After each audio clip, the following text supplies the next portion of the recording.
Good evening and welcome to the District 1 Budget Town Hall. I'm Chris Trumbauer, the Arundel County Budget Officer, and we're going to get started in just a second, but I want to explain how this is going to work tonight. We're going to start off with brief opening remarks from County Executive Stuart Pittman, and after that we'll hear from County Councilwoman Sarah Lacey. Then we'll go through a short presentation, and then the most exciting part is the public comment period. Then we'll have some closing remarks from both the Councilwoman and the County Executive. So with that, I'll turn it over to County Executive Stuart Pittman. Thanks everybody for showing up tonight. Sorry we're not in person. These are a lot more fun when we get to see your faces and do it in person, but we'll do that hopefully next year. And this is the third year we've done 7 budget town halls, and they really are important. And I can tell you that when we're doing the hard work of the budget, when all the departments come with their requests, what we hear at these town halls is certainly ringing in my ears. And there are plenty of examples of things that have gotten funded in the past because folks spoke up. So thank you for being here. And I am going to introduce and let you hear from your own County Councilwoman, Sarah Lacey, and have thoughts. And then we'll move on from there to the slideshow. Thank you, Mr. Pittman. Sarah Lacey, County Council member for District 1 and currently the chair of the council, which unfortunately does not mean I get everything I want for our district, but I will try just as hard as I've been trying the past couple of years. I am excited to hear from you all tonight. I think it's been a hard year of separation with the pandemic, but at least now we have these opportunities to come together and sort of remind each other of the different neighborhood priorities that we have. And it turns out we'll probably hear some common themes from people who are across the district tonight. So I'm looking forward to that and to addressing all of your comments at the end of the show. Thanks.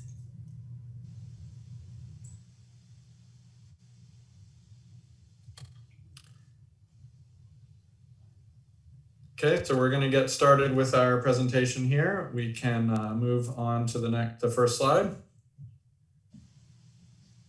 Okay, so this is the budget timeline, and we're trying to orient you. We are near the end of January here, and the important thing to note is that budget starts for the budget office all the way back in September. So shortly after we pass one-year budget, we get to work on the next year budget. We start with the capital budget, which is all the projects and things that we fund with bonds. And then we move on later with the operating budget. So as you can see in the UR here, we're in January, so we're getting just about finished with our proposed capital budget to submit to the Planning Advisory Board. That will be submitted to them for consideration in a couple weeks. They will mark it up and make their recommendations, and then we will use their guidance to help formulate our final proposed capital budget. The operating budget is just getting started right now. So we are getting departmental submissions, and the county executive will review those and start to formulate his proposed budget a little bit later in the spring. But we will introduce the county executive's budget on April 30th to the county council, and they'll have about 60 days to deliberate and pass the approved budget. That needs to be done as per our charter by June 15th, and it will be effective July 1st, beginning of the fiscal year. But we want everyone to realize that we're having these meetings now in January and early February because there still is opportunity to influence the budget, and that's why we want to hear from the public at this point. So we can go to the next one. Okay, so this is our general fund revenue. You can see at the top left, we've got about $1.7 billion with a B. Most of that comes from the 2 largest sources. The top bar there in light blue is property taxes. It's about $775 million we're estimating for this current fiscal year in 2021. And then that's followed pretty closely with the local income tax. The little green arrows there are meaning that year over year, that's an increase. And that is kind of a pleasant surprise this year because back in the spring when we formulated the 21 budget, we were just starting to understand the effects of the COVID pandemic, and we forecast our revenues down a bit. But fortunately, due in large part to the federal assistance through the CARES Act and other stimulus, the income tax has come in better than we expected. That doesn't mean that there aren't a lot of people out there that are in a bad place and suffering, and we're aware of that and definitely gearing our assistance programs towards them. But overall, the income tax is coming back better than we had predicted last spring. Recordation and transfer tax comes from when you sell property or refinance. There are fees and taxes you pay. That's the next biggest source. It's at 95 million, we're estimating, but because the real estate market is still pretty hot and is projected to stay that way a little bit longer, we may hopefully be able to revise that up a little bit. And then if you go through the other sources, there's fund balance, which is unappropriated money from previous budgets. There's the local sales tax, which comes from some obscure things like the parking lots at BWI, and then state shared revenue is largely the casino revenues. And you can see most of these are down year over year because of the effect of the COVID pandemic. So we can move to the next one. This is the other side of the books. This is expenditures, and more than half of our expenditures go to our friends at the Board of Education. And then that's followed by public safety, and then the general government agencies. And then there's some other things in there like debt service. That's the interest that we pay on our bonds to finance all the capital projects around the county. And we have our component units like community college and the library and the judiciary. And you can get all of this information on our county budget tool, which is aacounty.org/yourbudget. So you can dig in a little bit deeper if you'd like. And we also have a lot of budget information on our Open Arundel portal. Go to the next slide, please. This is a little bit more detail on our Board of Ed funding. It's direct funding that we give to the board of about $750 million, but there's several other components that we add into that aren't direct funding, but that we consider part of our school system funding. And that's debt service. So that's on the school capital projects. And we have our school health officers, about 15.3 million, and then school safety, which includes the school resource officers and the crossing guards. That's about 7.5 million there. So if you total it all up, in FY21, we spent $857.3 million to the Board of Ed, and that is about 51% of our total county operating budget. So with that, we'll go to the next slide, and I'll turn it back over to County Executive Pittman to go through some of the budget highlights from the current year budget. So thank you, Chris. I'm just going to go through a few of the categories of spending that we bolstered. And first is public safety. And I think what happened there, we've had a significant increase in the funding for both police and fire in particular. This also includes detention and our sheriffs and state's attorneys, all part of law enforcement. But the police and fire both were way below where national accrediting bodies require or suggest that we be. And so we had, even in the previous administration, there had been in the police department a lot of positions that were authorized but never filled. And we managed to get those filled. So it's been an increase in the number of officers on the beat, which is a great thing. And then in the fire department, we got a federal grant to be able to increase our numbers as well, up to where we should be for our growing population, recently growing population in recent years.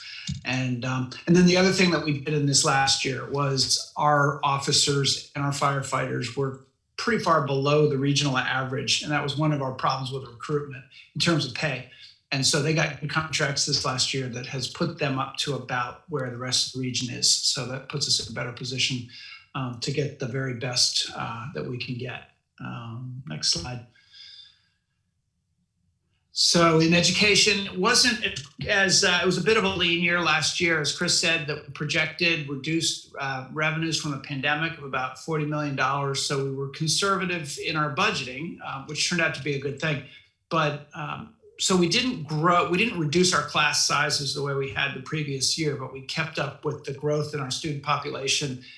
So by hiring 96 new teachers, that's what it takes just to keep up. And then we wanted to prioritize. We had real problems in staffing in special ed. So 76 new positions there, and 12 new behavioral health specialists were priorities that the school board had and that we agreed with. So next slide. And then Parks is probably one of the things that will be talked about tonight by many of you. It's one of my priorities, especially for your district, which I think has been underserved. So we've added $3 million to the park renovation fund. That's not including the capital improvements park programs, which we'll talk about in a minute. We also have created this thing called a land use navigator that will be online and partly in the next year and some of it the year after that will make it easier for residents to follow the progress of development projects when they're applied for. So they really can keep track of what's happening in their communities through a GIS mapping software that makes it easier to follow what's going on. It's expensive, unfortunately, but it's being done. And then we're also doing something that I promised when I ran, and it's taken a while to get it rolling, but we have to do a study on the impact fees that developers pay. We know they were about half of what they should have been on roads 10 years ago, and we lost a lot of revenue from that. So then the taxpayers end up having to pay the cost of the development, and we want to balance that out so that it's not the case anymore. So we have to do the study. And then we're also with that doing a study of the fiscal impact of various kinds of development, because in the past, we've failed to keep up with the cost of development. And we need to know if what we're building is actually gonna provide the tax base to pay for the infrastructure that we need so we can keep up. Next slide. And we'll a couple new fire stations this year, Route 2 and Route 3, infrastructure improvements. We did a permanent public improvements fund 2 years ago that was 0.1% of your income tax to be able to help cover some of the backlog of infrastructure improvements that never got built. And it's being used for schools and public safety infrastructure, as well as roads. And Route 2 and Route 3, the fact that we have some revenue for that has brought SHA, the state, to the table. And now there's a plan, we'll be doing some town halls on this to be able to address the failing intersections and traffic problems on those two roads. Transportation Center is in the works for public transit at Parole, and we've opened our police training center, which is now state of the art and what our officers deserve. And we're keeping up on our school construction plan as well. And you'll be seeing some new schools coming online as a result of that. Next slide. So here's a list of some of the capital projects in District 1. You can see Rec and Parks is what's probably most interesting to many of us. I can't wait to do the Brooklyn Park Athletic Complex with the Cal Ripken Field. But we've done some Matthewtown Herman's Park. I was there for the ribbon cutting this year. Some new playgrounds. There's a lot more work that we need to do in our parks. Road improvements you can see there as well. And you can find these slides and look up these projects if you go to aacounty.org/yourbudget. So next slide. So this year, Chris touched on this. The good news is that things weren't as bad as projected economically in terms of revenues for the county as a result of COVID. Incremental recurring revenue is the important number. That's the amount of money over the last year that comes in just naturally without raising tax rates, but because people's incomes increased or their property values increased or there was new development or construction that generated new revenue. So, or any of those categories Chris talked about. So it's about where it's been in most of the pretty good years of our economy at 60 to 80 million in new revenue. So, and then our fund balance is really a reflection of how we budgeted the previous year. And we like to end the year with a balance, a positive balance, of course. And we have that this year. And it's good enough that we're gonna be able to use some of that money for some one-time expenditures. And then of course we got federal CARES money, $100 million. And that was really a game changer for us. It allowed us to do the work in the health department to deal with this pandemic. It allowed us to do some business assistance through Economic Development Corporation. And it allowed us to do eviction prevention and food distribution and a lot of the health and human services work to serve the people who've been hardest hit by the pandemic economically. Next slide. So of that extra 60 to 80 million dollars, we always have a whole lot of expenses that eat most of it up.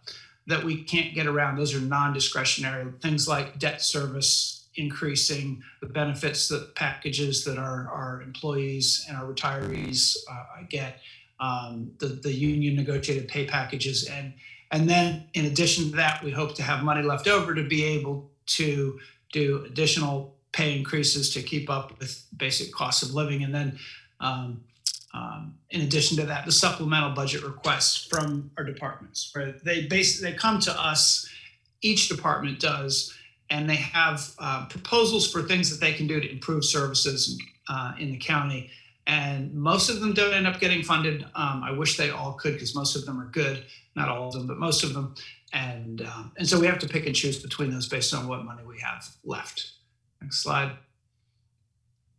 And here is where we stand in terms of our property tax rate compared to other counties. You can see that that real tall one is Baltimore City. They've got astronomically high property tax rates as a result of loss of their tax base, I believe. But otherwise, we're down near the bottom among the rural counties, 7th lowest in the state at 93.4 cents. We were at $1 per $100 back 15 or 20 years ago.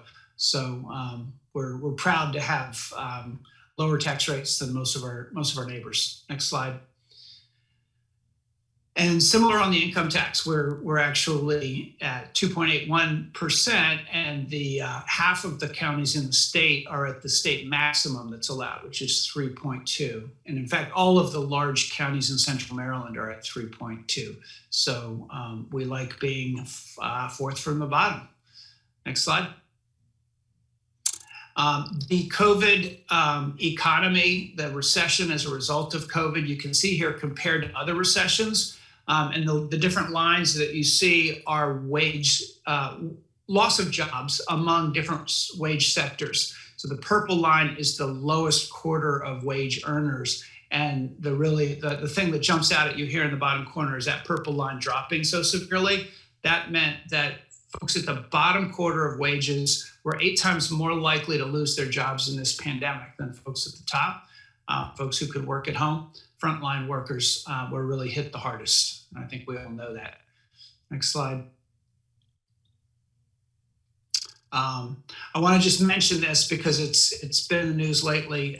There's a proposal at the state level to allow counties to do their income taxes so that higher income people pay a little bit more and lower income people pay a little less. It used to be that way at the county level when our taxes were a piggyback on the progressive rates at the state level. Our federal and state income taxes are progressive. So there's a proposal that's been endorsed by the Maryland Association of Counties, which is a bipartisan group, and they want counties to have the authority to do this. I support it. If we did it, it would allow us to do an increase for people who make over $500,000, the top 1.4% of our wage earners, so that their income above that level would be at a slightly higher rate. And we could have a tax cut then for 98.6% of our residents and still have a little bit left over to do some services. So we're supporting that proposal. And it could, if it passes the legislature this year, it could take effect in our next budget. It won't affect most of you. Maybe we'll get a tax cut. Maybe most of you will get a tax cut from that. These are just a few ways to get involved and engage. This first slide is C-Click Fix. It's also 311, Report a Concern. It's where you tell us if something needs to be fixed, needs to be done. Next slide.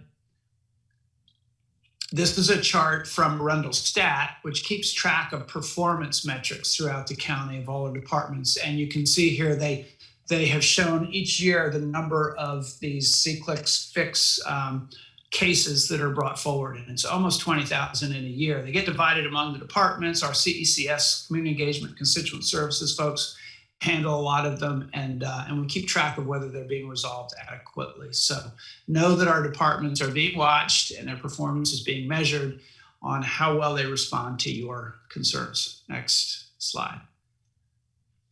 And this is something new. It's called Open Arundel, and the upper right corner I find is probably one of the most interesting sections of it, Open Performance. You can actually click on that and look in every department of county government and see how we and they are measuring their performance. And there's metrics that show how they're doing. So you can get a better sense of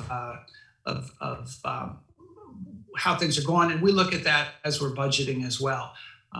There's a lot of other information there. It's almost like a video game. I think every high school student should have a class where they go through this data and play with it and really get to know their communities. But I encourage all of you to do that as well. Next slide.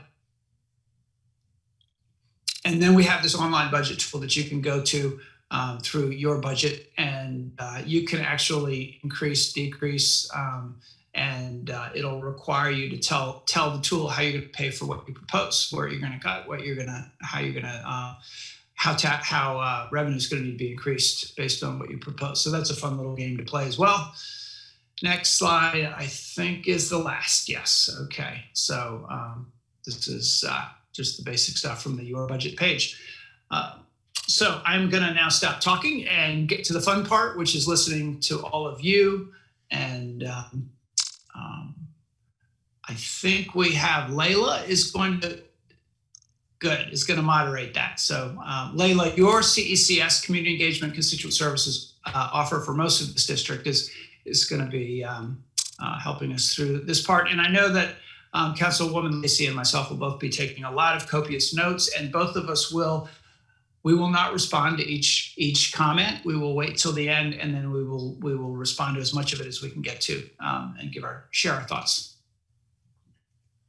Thank you very much, County Executive Pittman. Good evening, everyone.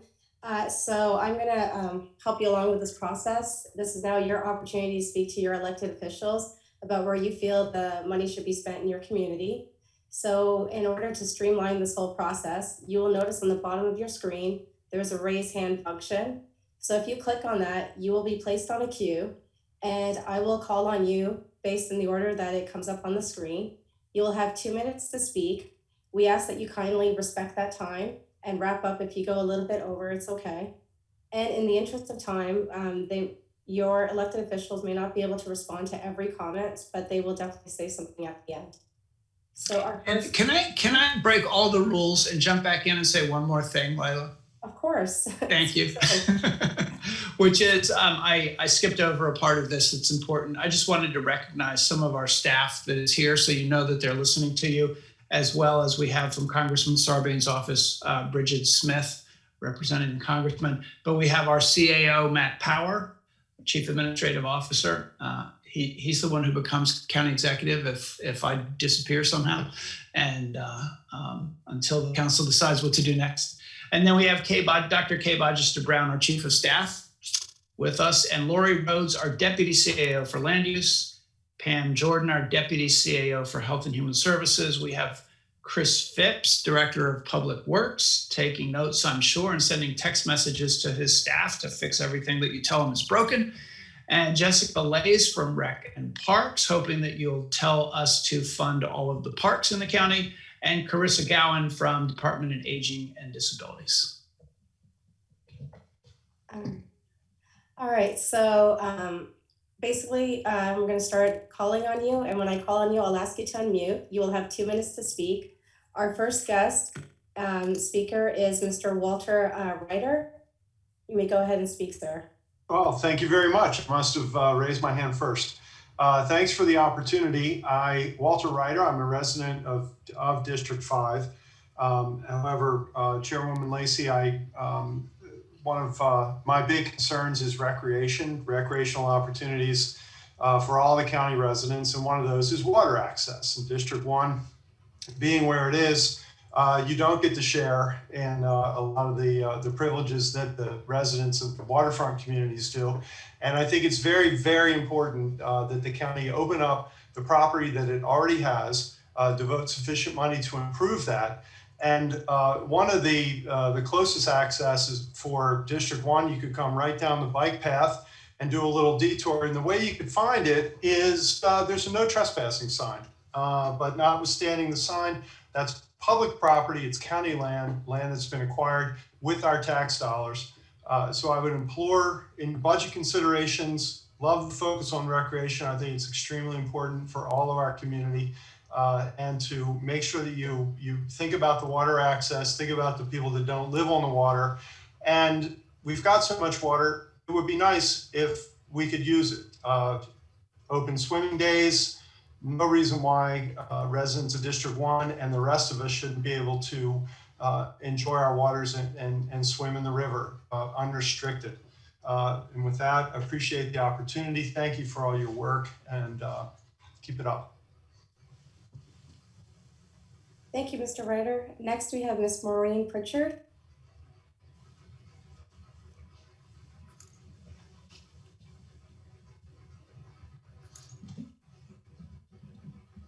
Hi there. My name is Maureen Pritchard. I've been a resident of Arundel County since I was 5 years old. I've owned our current home in Harwood in South County since 1983. That was ironically the year that Jim Lighthizer was successful in purchasing the property that we now know of as Beverly Triton. And I've been an advocate of access to the water, participating in numerous citizen committees, forums, volunteer groups, water access committee and commission since that time. My husband and I have a 2-inch thick paper file that we've collected since the late 80s of all kinds of newspaper clippings, site plans, community meetings and minutes about Beverly Triton. And if I've done my math correctly, that was more than 35 years ago. And it's a real travesty that the county continues to sit on this property. We expected construction of the approved plans to be started in the fall of this past year with completion by this coming summer. And my question is, are even any permits issued yet? And if somebody could answer me on that or get back to me, I would very much appreciate it. And Councilwoman Lacey, I appreciate your efforts on behalf of water access for our residents. Thank you. Thank you, Ms. Pritchard. Next, we have Ms. Lisa Airsmith. Good evening. My name is Lisa Arrowsmith, and I am the chair of the Public Water Access Committee, a group of wet feet activists who work to get everyone in the county to the water. Thank you for this opportunity to speak in favor of public swimming beaches. 80% of the people in Anne Arundel County do not live in waterfront homes or waterfront communities. My largest concern is the status of Beverly Triton Beach Park. As Ms. Pritchard just said, construction was supposed to start in fall of 2020, and it was supposed to open in summer of 2021.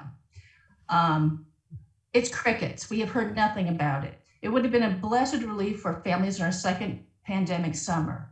But again, Mr. Pittman, this is a third budget town hall where I've asked you about the status of this project, and all I've heard is crickets. When will construction begin, and when will the swimming beach that's been delayed for over 30 years be opened? Second, Mayo Beach Park is the nicest county public swimming beach and should be open 7 days a week, all year round. Instead, the county treats Mayo Beach like the good china and brings it out for holidays and special occasions. It's only open on limited weekends. Mayo Beach Park should be open, an everyday treat for all of us, including essential workers who work weekends, grandparents who are caring for grandkids during the pandemic, parents who are homeschooling their children, and people who prefer a quieter day at the beach. The county should also abandon the secret reservation system that's been developed with the park obstructionists, which will require a smartphone, an app, and a reservation fee to get into a public park. And finally, the county should stop using public money to fix private community beaches. $129,000 went to Lock Haven to fix its private community beach. $298,000 went to Cape St. Clair to fix its private community beach. In the meantime, the beach at Weinberg is heavily eroded. There are hardwood trees falling into it. At London Town, the Almshouse Creekside is heavily eroded, and South River Farm Park at Lighthouse Cove has problems. Thank you very much. Thank you, Ms. Airsmith. Next, we have Ms. Joanna Furman. Hi, my name is Joanna Furman. I have been a resident of District 1 for 4 years and a volunteer at Anne Arundel County Animal Care and Control for 6 years.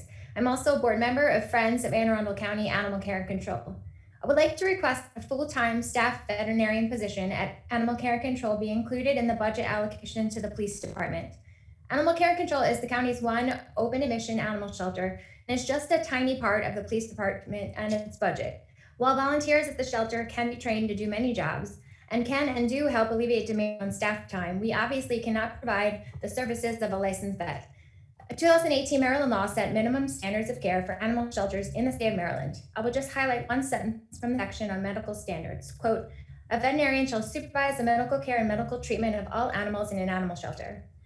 Baltimore County Animal Services, which is about the same size as our shelter, has 4 staff vets. My animal rescue and church shelter, Barks in the city, has multiple staff vets. Our shelter has never had even one. Montgomery County Animal Services and Adoption Center has staff vets who can provide medical care, such as dental cleaning, tumor removal, and trypan surgery, which are among the many procedures for which we frequently send vets to outside vets for care. No 2 animal shelters operate exactly alike, but I believe it is important for our shelter to have a licensed vet on its staff to provide more comprehensive in-house animal care. Animal Care and Control currently relies on a mobile vet and other staff, as well as outside veterinary practices, all paid for by Friends and its donors to oversee the care of its animals. A major disconnect between our shelter and other municipal shelters in Maryland is the absence of a veterinarian on site during the workday.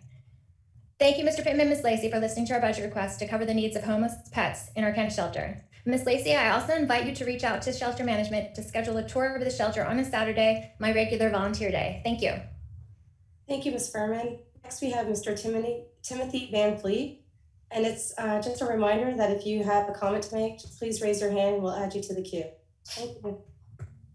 Good evening. I'm Tim Van Fleet, manager of the Lincecum Library. I'm testifying this evening in support of the library's budget, as well as to share the enormous impact libraries continue to have in our community despite the pandemic. We began offering virtual programs as soon as we closed our doors in March, and more than 30,000 people have tuned in. We've significantly increased our collection of ebooks, e-audiobooks, and streaming movies. We've expanded at-home access to popular databases like Ancestry.com and added valuable online learning resources for job seekers. We've increased hours for our free online tutoring service, BrainFuse, with more than 36,000 people getting homework help. We now offer Chromebook and Wi-Fi kits for checkout. Some branches have Chromebooks customers can use in the parking lot for short tasks.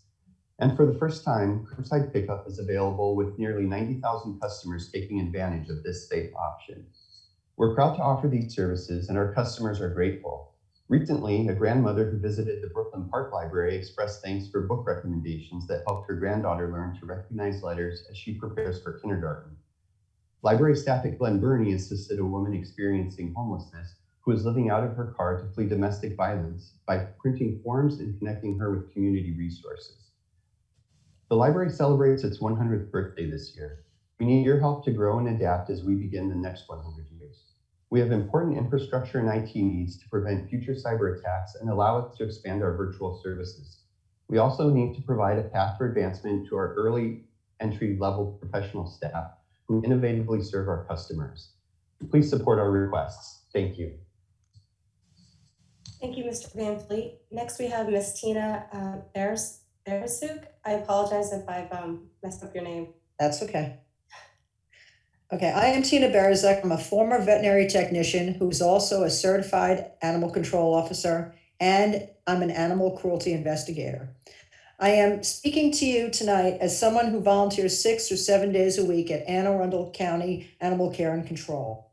Thank you, Councilwoman Lacey and Mr. Pittman, for all your support of the shelter during the last budget cycle. While the shelter still has many unmet needs, I'm going to focus on 2, the need for new cat cages and for more animal care and control officers. The cages that most cats at the shelter now live in and day out are old plastic cubes about 2 feet square. Each contains a litter box, food, and water dishes, an elevated bed, and a cat. Some cats are adopted only a week or two at the shelter, but others stay in these cages for many weeks or months. These plastic boxes do not meet modern minimum standards of care, including Maryland's own state standards for animal shelters. Larger cages are needed that separate a cat's litter box from its living and its eating area. On the enforcement side, the control side of the animal care and control, a handful of officers are spread thin trying to handle some 6,000 calls a year. They cover this huge county from early every weekday morning until late every weekday night, and during the day on Saturdays. But just like people, pets get into trouble 24/7. More dogs, for example, are lost on the 4th of July than any other day of the year. Animal care and control, however, doesn't have any officers on the road the 4th of July or any other holiday, or on Sundays, or on Saturday nights. Please add more officers. Thank you for listening. Thank you, ma'am. Next, we have Miss Linda Davis. Oh, hello. I'm sorry, I apologize. Okay, can you hear me now? Yes, sorry about that. That's okay. Thank you. Thank you, County Executive Pittman and Sarah Lacy. I would like to know about the status of funding for body cameras and car cameras for the police, the county executive's proposed housing trust, the Human Relations Council to investigate complaints of discrimination, and the plans for each county department to hire more African American people. I would like you to focus on desegregating education, implementing the recommendations of the Joint Initiative for eliminating the opportunity gap, increasing access to healthcare, improving health outcomes, making affordable housing areas into areas of opportunity, conducting an affordable housing needs assessment, removing occupational segregation, increasing county support of Black businesses, implementing criminal justice and police reform, and expanding transit access to Annapolis. Thank you very much. Thank you, Ms. Davis. Next, we have Ms. Nicole Walsh Meadows. Thank you. Can you hear me? Yes, we can. Okay. Good evening, Councilwoman Lacy and County Executive Pittman. I have a couple of issues I would like to bring to your attention. First is the swim center that's supposed to have been built at the Provinces Park. This already has funding in the budget and a work order. It just needs to get done. There's no swim center or anything of that nature for us here in West County. This has already been approved. It has funding and it has a work order. It just needs to get done. So I would like to know what the status of this is and when it would get built. Also, I have lived in the county since 2003, and I worked with Councilman Pruski in District 4 for those entire years until I moved to District 1 in 2019. I have been trying to work with Major Goodwin for a number of years on trying to get realignment of the police districts.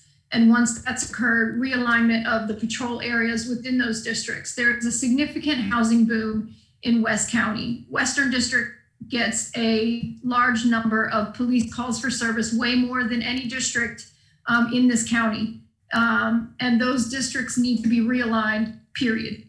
In addition to that, where we live in District 1, I live in Jessup. Our patrol area falls under the Adam 2 post, which also serves Laurel.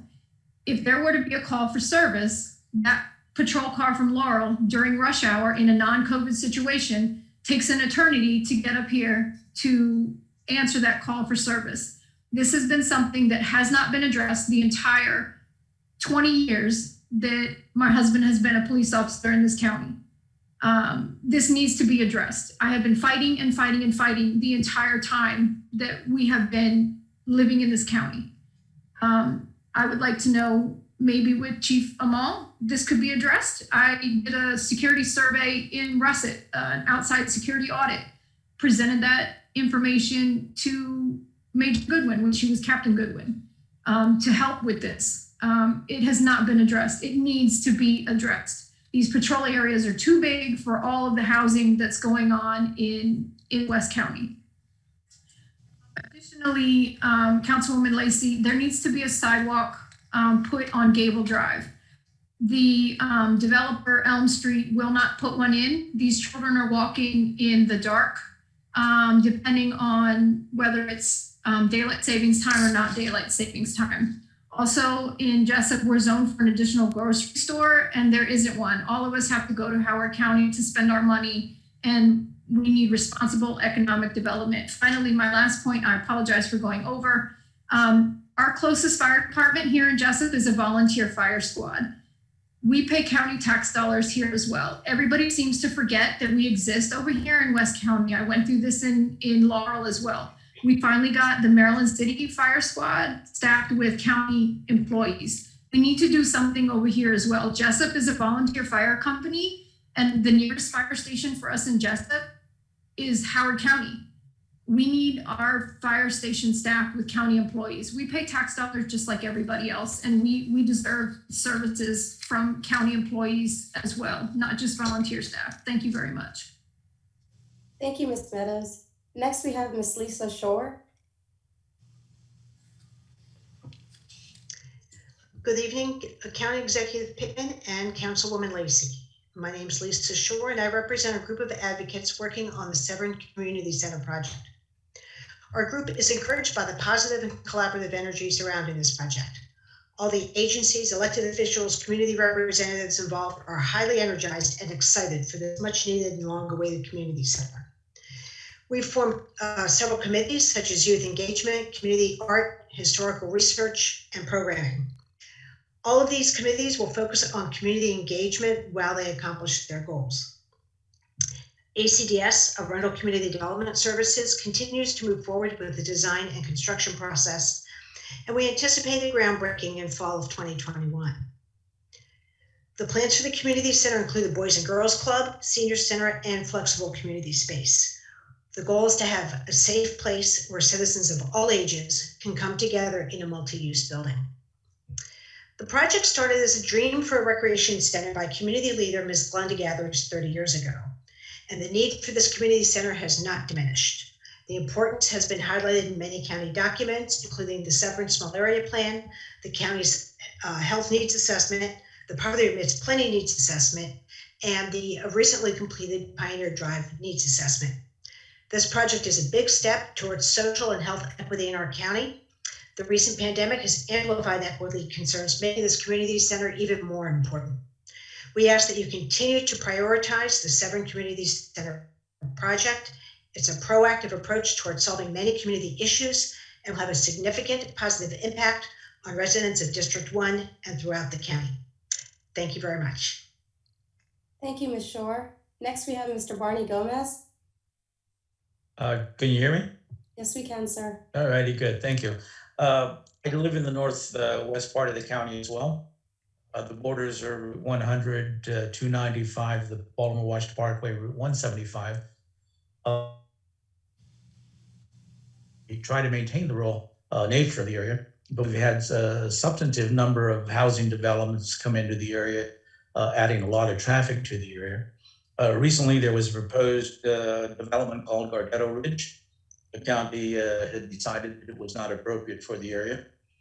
But that land is now available. It's roughly 42 acres of land. It's all woodland area. And I'd like the county to consider developing a park, not a recreational park, but a park where people can come walk through the woods, admire the nature, and keep this part of the county, or the section we live in, more rural than residential. That's pretty much it. Thank you, Mr. Gomez. We appreciate it. Next, we have Ms. Jody Frey. Good evening, everybody. My name is Jody Fry, and I am representing coaches in the Maryland Swimming Local Swim Clubs. I understand that Congressman Peruski has requested a 50-meter pool in your location in the northern area of Arundel. And I wanted to explain that there are up to 50 clubs in the Maryland LSC, and there are others in Potomac Valley as well. This 50-meter pool would allow you as an organization to engage your communities and hold additional events there, which could lead up to a $2 million in revenue perspective for you guys. So we wanted to kind of put it out there that we would love a 50-meter pool. It would allow several of the clubs in this area to practice in those areas for lane rentals And you could also hold swim meets that would bring you a significant amount of revenue. Thank you very much. Thank you, Ms. Fry. Next, we have Mr. Joshua Stivers. Before I allow you to speak, there's just a couple of hands raised. So if you do want to make your comment, you're more than welcome to raise your hand. Thank you. Good evening, Councilwoman Lacey and County Executive Pittman. My name is Joshua Stivers. I'm a volunteer with and foster with Anne Arundel County Animal Care and Control, and we desperately need updated cat cages. Currently, the cat gallery contains the 2-foot cubic plastic cages, which are required to house a cat, ranging anywhere from 2 pounds to 20 pounds, as well as food and water dishes, a litter pan, a bed and toys. This is inadequate according to present day standards, and the cages cannot be modified. Appropriately sized, compartmented stainless steel cages, according to the Journal of Feline Medicine and Surgery, should support a cat's natural desire to defecate and urinate away from where it sleeps and eats, and keep the dishes free of feces and litter. Also, minimizing the need for handling or moving a cat to a different cage during routine cleaning and care, which reduces stress and disease transmission risk and increases the safety of the animal and caretaker. Anne Arundel County Animal Care and Control has been very successful in placing adoptable cats, most notably adopting out cats previously deemed unadoptable. However, adoptions don't typically happen overnight, and as a result, some cats have spent extended periods of time in a cage that's smaller than appropriate. Please consider funding this one-time $60,000 expense that will greatly improve the lives of the cats in the county's care. Thanks so much for listening and for all that you do. Thank you, Mr. Stivers. Next, we have Mr. Stephen Waddy, or Wadey.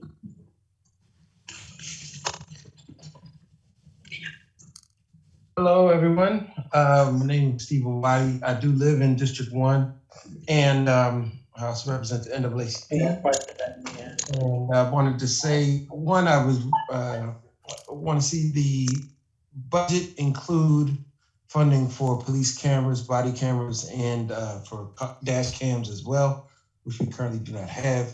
Would love to see some of the funding that currently goes to detention and public safety put towards having increased full-time nurses in each school. If we're going to have the kids back in school, they need to have nurses in their schools. I also want to see bus route AA202 at least go twice an hour, because there's so many people that work at Arundel Mills coming out of Still Meadows and Mead Village that they need a bus service that matches their work effort, since they are, as you call them, frontline workers who are being hit hardest in this pandemic. And now they're spending all their money on Lyft, and if they don't have a car, they're paying their friends. So it's something that needs to be looked at significantly.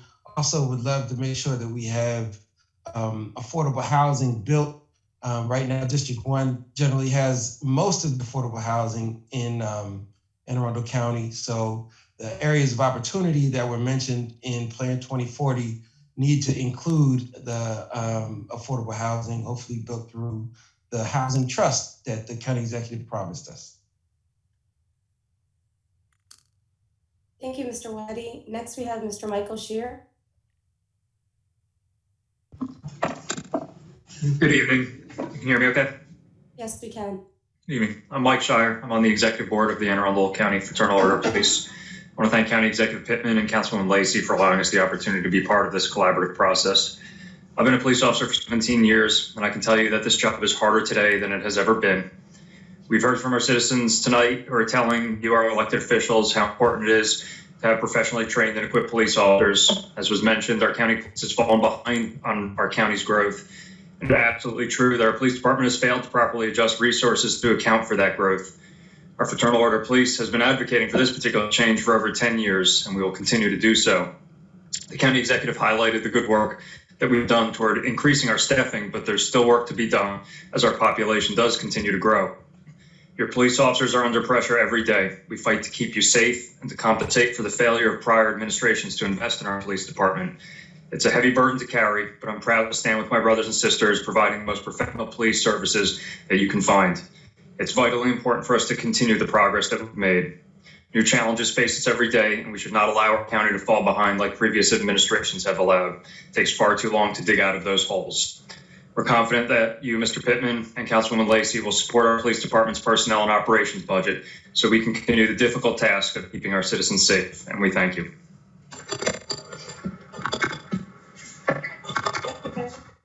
Thank you very much, Officer Shire. Next, we have Mr. Rodell Wright. Hi, good evening, and thank you all for giving us this opportunity to address both the county executive and you, Councilwoman Lacey.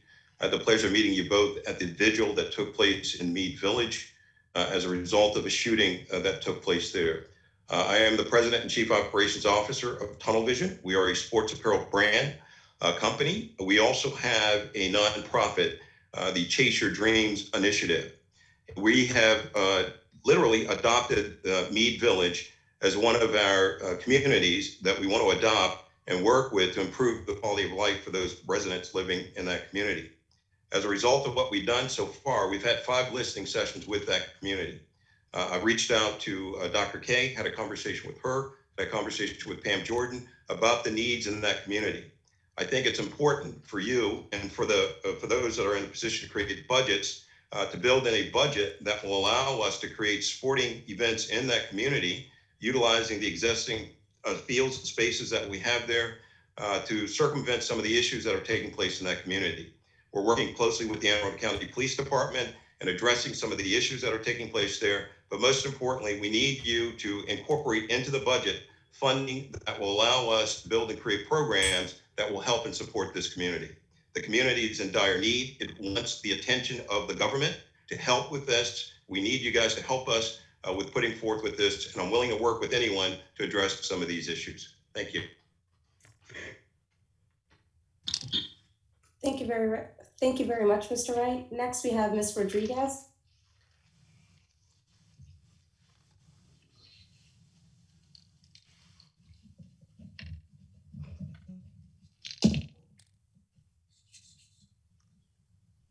Or Mr. Rodriguez.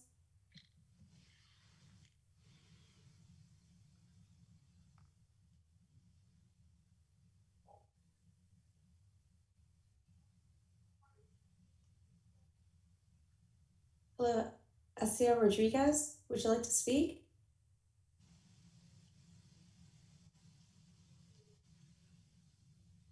All right, we'll come back to you after. Next, we have Ms. Candace Antwine.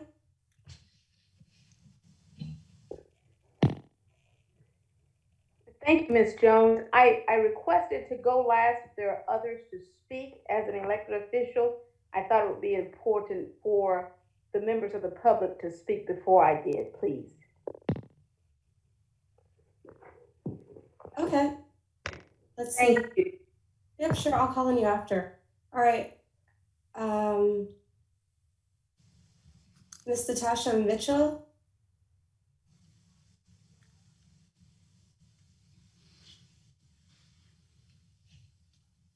Are you able to hear me? Yes, we can. Okay. Good evening, County Executive. Hi, was anyone able to hear me? And Councilwoman Lacey. I'm interested in talking a little bit about the property tax rate. I noticed on the interactive budget tool, there's a discussion there about the lower rate that Anne Arundel County charges for property tax in comparison to most of the counties in the state. We understand the need to increase revenue, especially as there are so many different competing priorities. However, in District 1, there are communities that, in addition to paying the regular property tax rate that everyone pays, we pay a special tax that is 100% more than the tax that we do pay. So if you're paying $2,000 for property tax, you also pay another $2,000 in special property taxes. And so for those communities, I think it's very important that you, the county executive in your office, look at making sure that there's not an undue burden if there are increases in property taxes to these communities that pay a special tax rate. We believe that everybody has to contribute and sacrifice equally. And at this point, that's not what's happening because of these special tax property tax agreements, I guess, that builders make and aren't transparent when people are buying property about those special taxes. So please address that when you look at your budget. Thank you. Thank you, Mrs. Mitchell. We're going to go back to Ms. Rodriguez.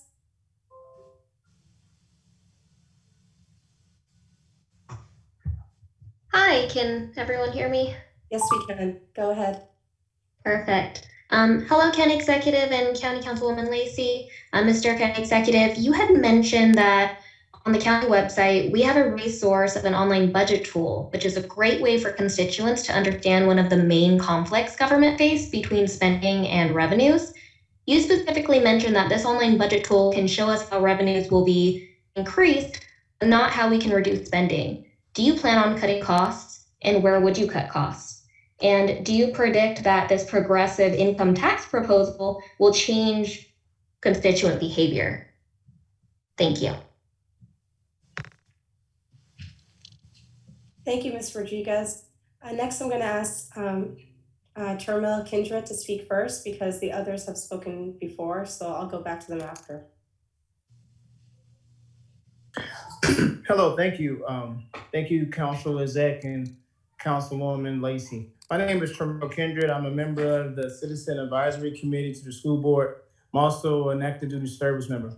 I would like to see a portion of the county resources dedicated to minority-owned businesses and their success. I would also like to see continued financial engagement with the military community.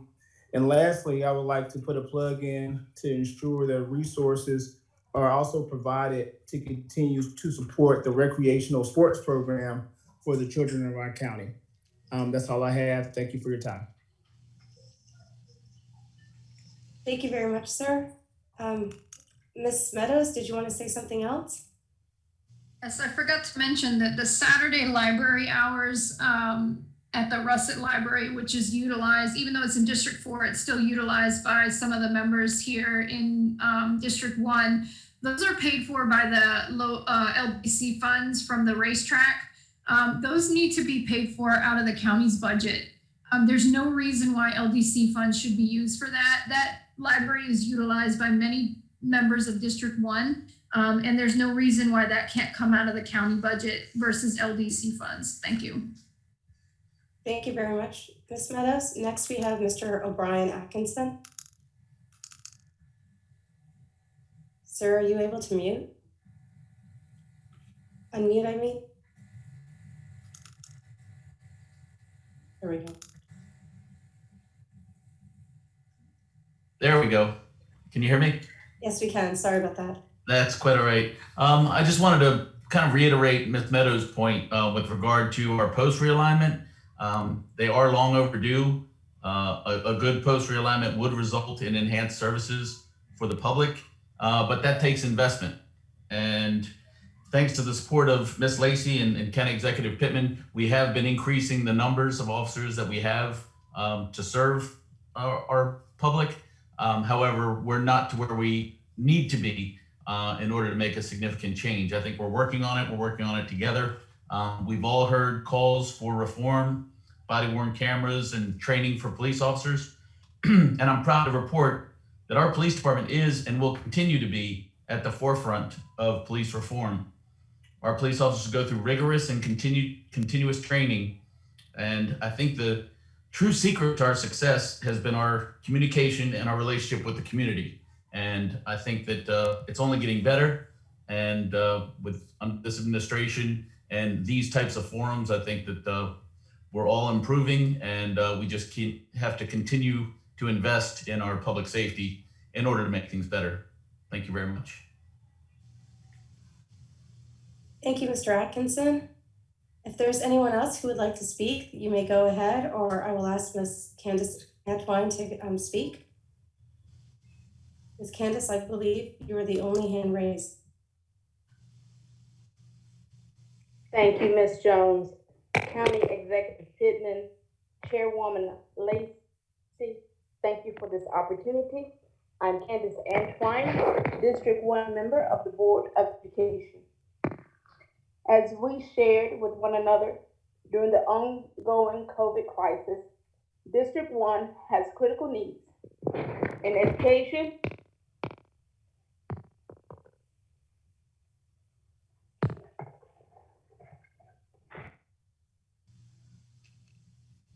Ms. Antwine, are you still there?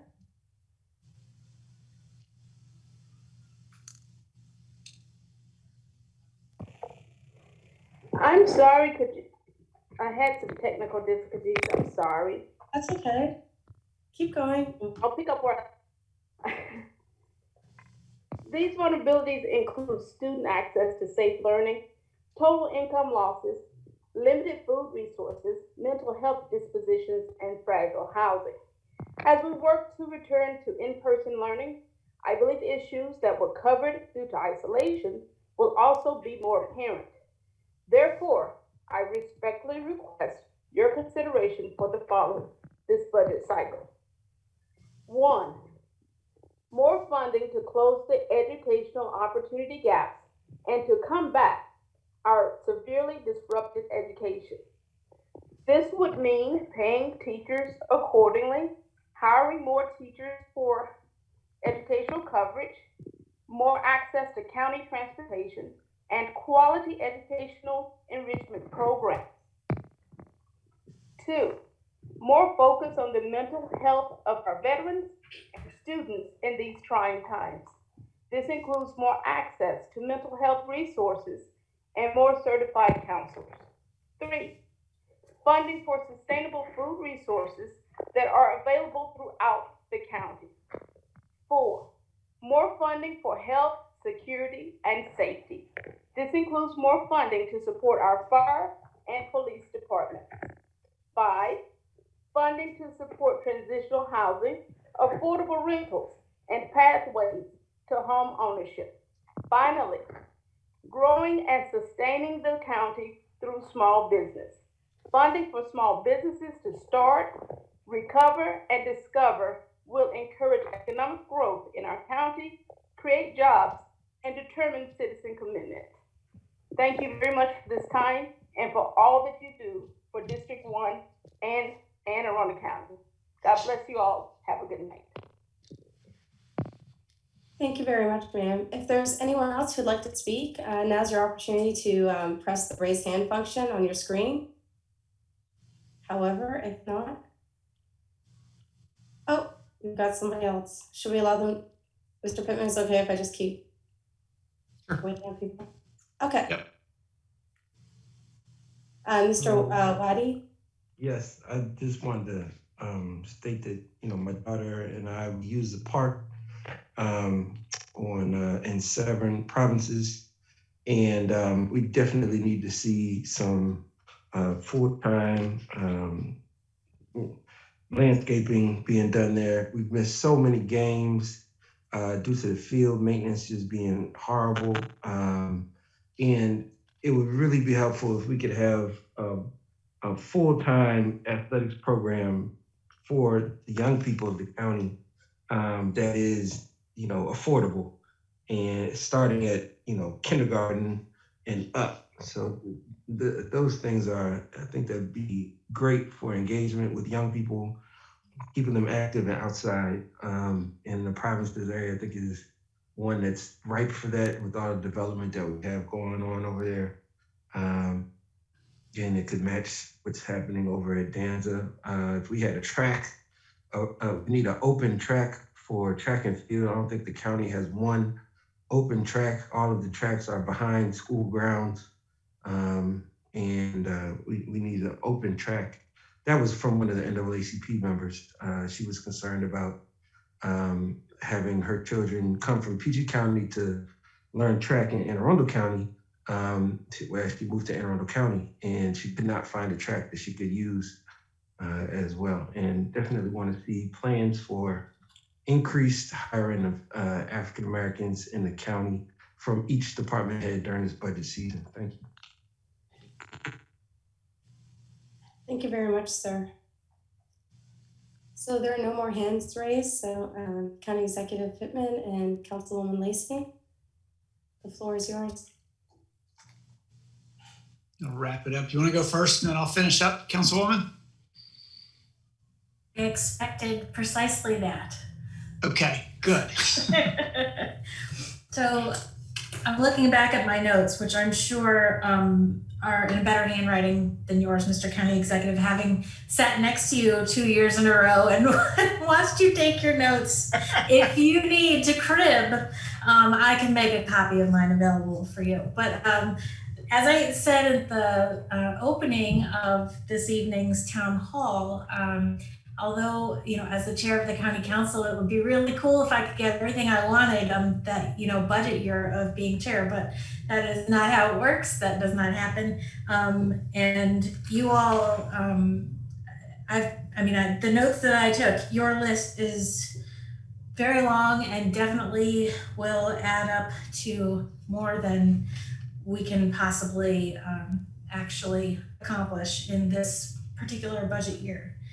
But I did hear some new things compared to the past couple of years.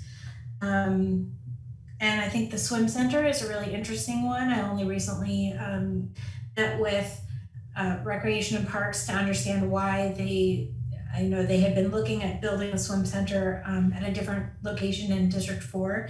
And they recently came to me and said, actually, we're looking at Province's Park in District 1. And I said, well, I don't know if anybody wants it there, but I agree to a swim center. I've supported budgets that had funds for the project overall, but I look forward to further work engaging the community and making sure that Province's Park is, the place to put it. I completely agree with you all as far as the priority, especially on, stepping up a little bit, the recreational amenity focus. Mr. Waddy, I could tell you that there is a track is actually a central feature of the Cal Ripken Field project that will be behind Brooklyn Park Middle School. So it'll still be behind a school, but that's where the space is, and it's gonna be awesome. And I think that's on track maybe for the next, pun intended, next year or two, I'm not sure. But that's what I'm definitely excited to know is in our budget. Another thing that had been in discussions for the Cal Ripken Park was the inclusion of an adaptive playing field, and one that would accommodate children with disabilities, for example. That has apparently been moved out of that specific project, but I'm working with Recreation and Parks on identifying another site that would still be in the district and the northern part of the county to accommodate that need. And water access, I hear you guys, and I agree that we have to do more to open these beaches, open them sooner, open them for everyday access. And also the animal care and control, I had heard your plea for a full-time veterinarian, but I wasn't aware of the other needs for new cat cages and more animal care and control officers. So I look forward to talking with the administration about how we can help meet those needs. And I think, the other ones, there need to be some more in-depth discussions. I don't know, perhaps Mr. County Executive, you'll be able to answer questions about, how many more police officers can we add this year versus how many we were able to add last year. And, how much more money do we need for body dash cameras? These are all ideas and priorities that I support. And at some point, we just have to make the difficult choices and see whether we get, 4 votes in the end in June. So thank you all for taking the time to participate tonight, and please feel free to reach out to my office with any comments that you have. And I believe you can all find my contact information on the website. Thank you, Councilwoman Lacey. And that is a good point about voting for the budget. Last 2 years, the budget has only been supported by 4 council members, and you've supported both budgets, which makes your voice, of course, a lot more relevant in the conversation when you're actually going to support the overall package. So, this is your year as chair. I would go for it, man. Everything you can get. But I also want to say that in past years, there's no question in my mind that West County has been neglected, North County has been neglected by previous administrations, and I recognize we're looking at funding capital projects, especially through an equity lens and through a geographic lens, and trying to make up for lost time. So, but I want to go through a few of the things people have said. Just on the Beverly Triton, even though it's not in District 1, it is something that people in District 1 can use, water access. It's a $6 million project, and it was delayed by about 6 months to address some environmental concerns in the original design. And the shoreline restoration work is already underway, and it's going to be done this spring, and then they're going to be breaking ground this summer on the rest of the park renovations, and it's going to be a fantastic facility. But it is open now, and people can go there and swim. The water's not very deep, but it's a great park, great trails in it as well. But I agree, we need more water access. There's no question about that. It's difficult when so much of the land and the water is privately owned, and a constant challenge. It's one of the reasons that we acquired the Quiet Waters Preserve land just recently, and we're going to continue looking for properties on the water to be able to open up. I'm interested in knowing where that no trespassing sign is, though, that Walter Ryder talked about. Maybe we can get that county land on the water and a sign, let them know where that is. Animal care and control, we love you. I'm glad to hear the price tag now on the cat cages. I've heard the issue raised in each town hall, but hadn't heard the price tag yet. So that put a smile on my face. We like to know exactly what things will cost, and one-time projects like that are more likely to get funded than things that are recurring. So got the dog cages last year, so I'm not making promises right now, but I'm interested, that's for sure. And also I was very interested this year to hear about the state law requiring that there be vets assigned to shelters, and we have to look at what that means and see if we can make that happen. Love to hear from the libraries. Every budget town hall, they're so important as community centers, really providing all kinds of services. So we do have a plan to maintain and build some new libraries and replace some libraries. Linda Davis, you gave us a long list. I'm not going to go through it all, but I do want to mention that on the Housing Trust, I think Steve Waddy mentioned that as well, that we have a bill in the General Assembly that authorizes the county to create a funding source for the Housing Trust Fund that we want to create for affordable housing. It would be from real estate transfers of properties over $1 million, similar to what Washington, D.C. and Baltimore City have done. So we hope we can get that passed, and then we can have a funding source.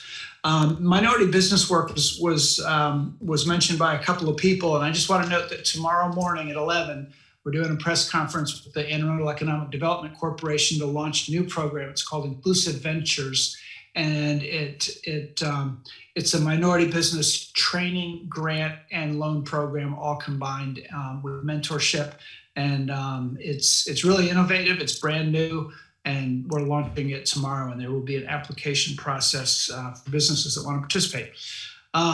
Thank you, Lisa Shore, for always bringing the Severn Community Center. Top priority project. I promised it. We're delivering on it. We've been working with the school district to transfer the land. We've got most of the funding secured. There's still a few million that we're working on coming up with, but it's designed. It's going to be fantastic. And a few people have mentioned the community, Mead Village and Pioneer City and Still Meadows in that area, and it is something that's concerned all of us in county government a lot, that there have been some shootings recently, and the need is great. And I was so glad to hear from Rodell Wright at Tunnel Vision about the work that you're doing there. We want to make sure that when we invest, that the community is engaged and asking for what it is, that rather than having the government come in and say, here's what we think you need.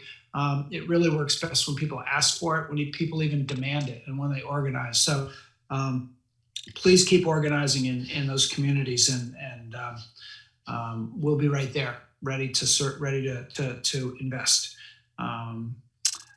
Pool in West County, yes, there's been some juggling around of sites. It's definitely a priority to make that happen. Body cameras are not only in the budget, but they're actually in the process of doing the training and the acquisition of the technology, and I think by fall, I think that every officer have a body worn camera. I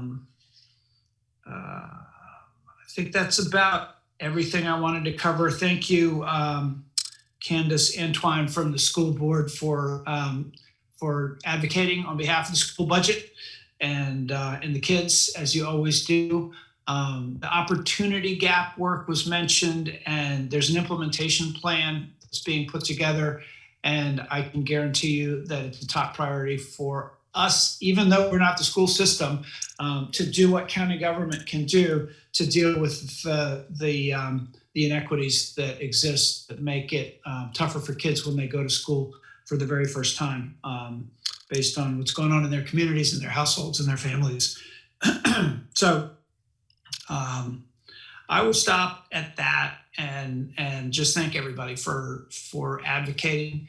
Continue to do that, please. This isn't your last chance. The budget will be presented to the council. You'll be able to look at what we've put in it, and you'll be able, there are a couple of hearings the council does as well, and you can ask the council to improve the budget at that point. So thank you for participating, and have a great evening, everybody.